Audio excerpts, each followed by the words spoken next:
Hello, my name's Kingsley Singleton and welcome to this Photoshop and Elements video lesson. As a photographer, you'll generally be inclined to remove digital noise and interference from your pictures. You'll favour lower ISO sensitivities at the time of shooting that'll give smoother tones, and if that's not possible, noise reduction filters can be employed in Photoshop to smooth things over. So why on earth would you want to add more noise or grain to your pictures? Well, there are many times when it can be both useful and attractive, and working in black and white is one of those times. As you can see, we've added some grain to our example image there, and it's not just any old scattering of noise that we've used, because in this video lesson I'll be showing you how to produce an old-fashioned film grain style effect with a very traditional lumpy texture.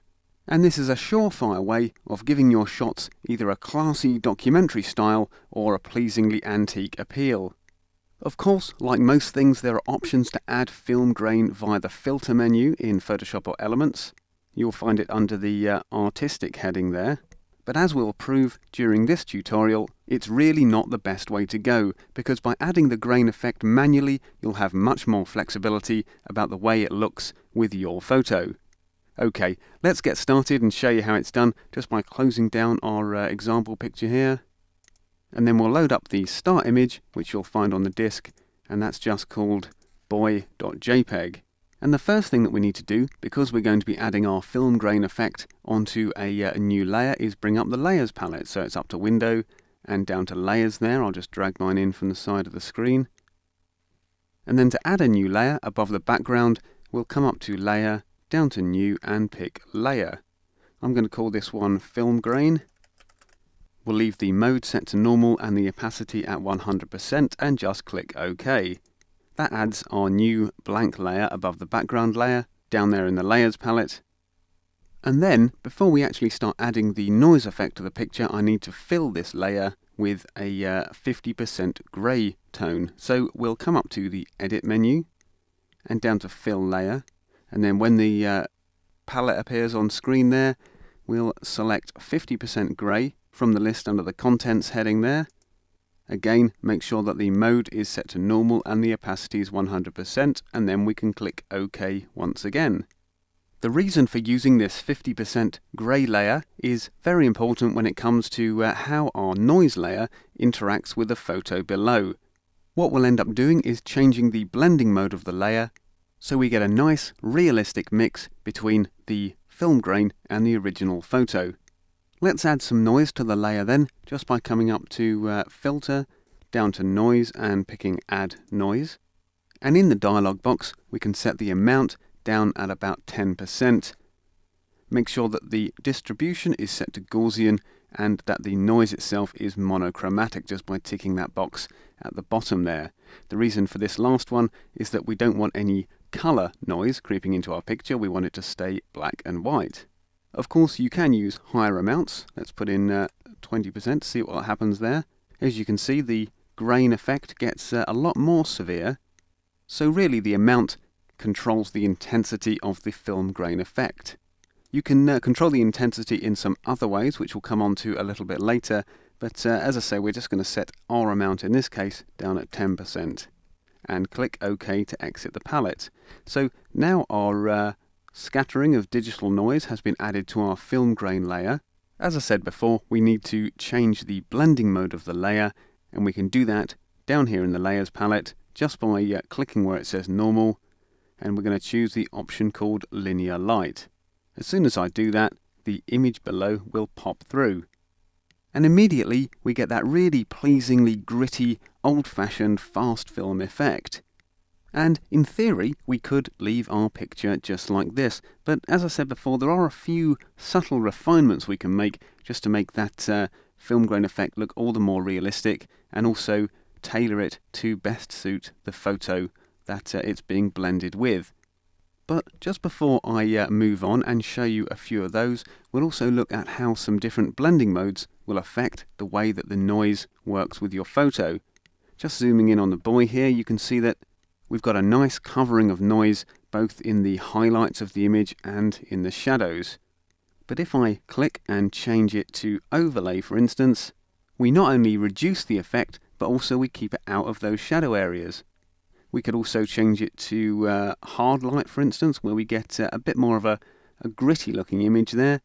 So, as I say, it really is a case of working your way through some of these blending modes and deciding on which one best suits your image. I'm going to settle on linear light there though, so we'll just set that back as our blending mode there and come back out to a full view. We'll just zoom out ever so slightly.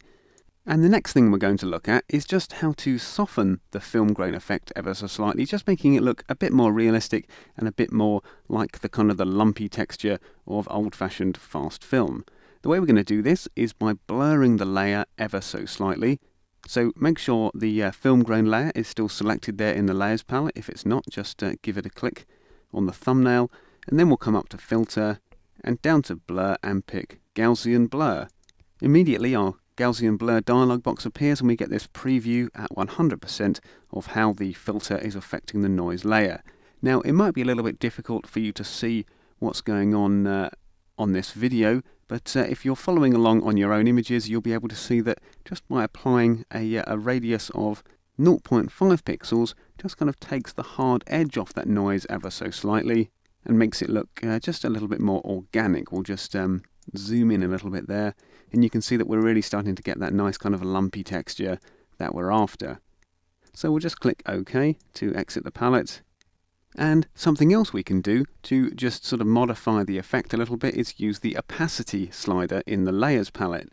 In this case, I'm going to click and take the slider down to about 50%. Again, that's just softening the effect ever so slightly. But if you want a really kind of hard and very, very gritty look to your film grainy effect, then you need to leave it set at those higher opacities.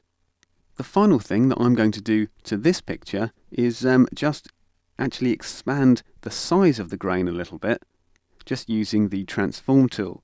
So again, I'm going to just zoom out ever so slightly, just giving us a little bit of space around our picture here.